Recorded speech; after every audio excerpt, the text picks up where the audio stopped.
السلام عليكم ورحمة الله وبركاته. بسم الله الحمد لله والصلاة والسلام على رسول الله. مرحب بكم حبايبي في كل مكان. النهاردة أنا هقدم لكم وصفة لعلاج فطريات القدم والأظافر، برضو الرائحة اللي بين الأصابع.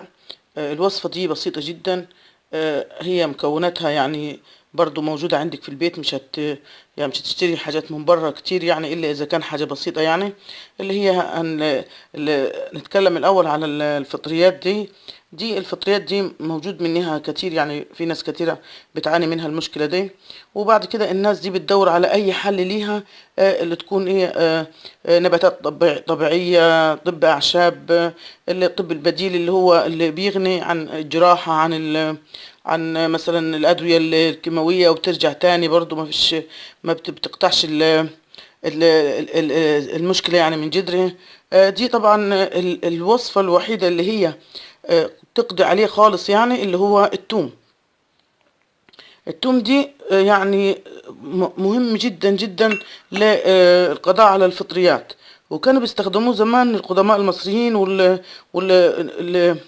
في العصر القديم، يعني لدغات الأفاعي، للتعبين والتهابات المفاصل وألم البطن والأمراض الجلدية. هو مهم جدا جدا الأمراض الجلدية والالتهابات الجلدية دي برضو.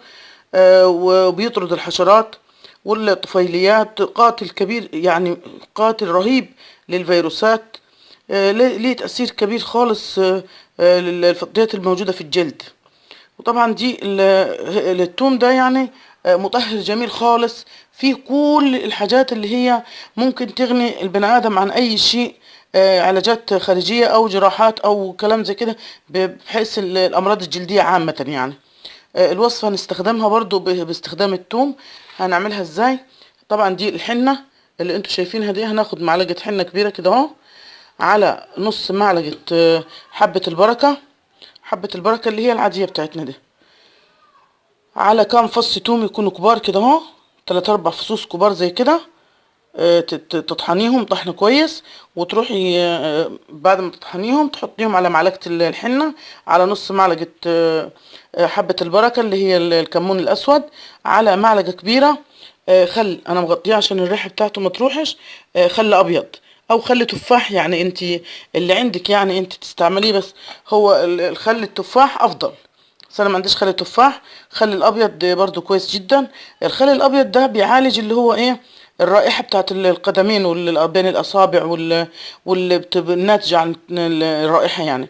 الحنه طبعا ملين ومرطب للجلد، تخليه يعني ايه وتاكل الجلد الزائد والجلد الميت اللي في الاظافر والقدمين.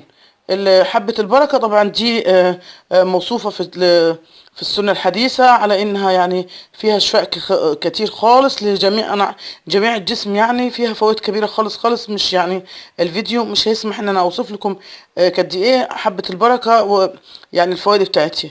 طبعا المكونات دي كلها بسيطة جدا. هتاخدي المعلقة دي، هتحطيها في طبق، تحط عليها نص معلقة حبة البركة، تحط عليها 3 4 فصوص كده اهو، يعني زي نفس الكمية دي. تطحنيها خالص في الخلاط او في الكبة قصدي، او في المفرمة. تحطيها على المعلقة الحنة، على نص معلقة حبة البركة، على معلقة كبيرة خل أبيض أو خل تفاح اللي عندك يعني. هتعجنيهم بمية عادية كده اهو، تخليهم يعني كويسين كده.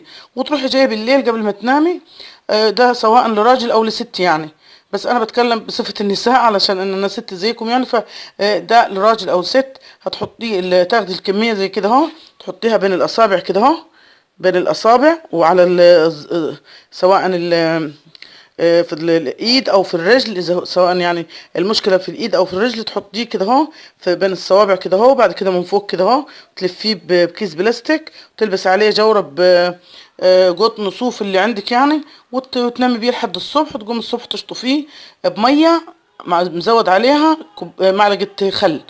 تشطفيه الصبح بكوبايه يعني بكوبايتين 3 ميه، نضاف عليها معلقه كبيره خل او معلقتين خل.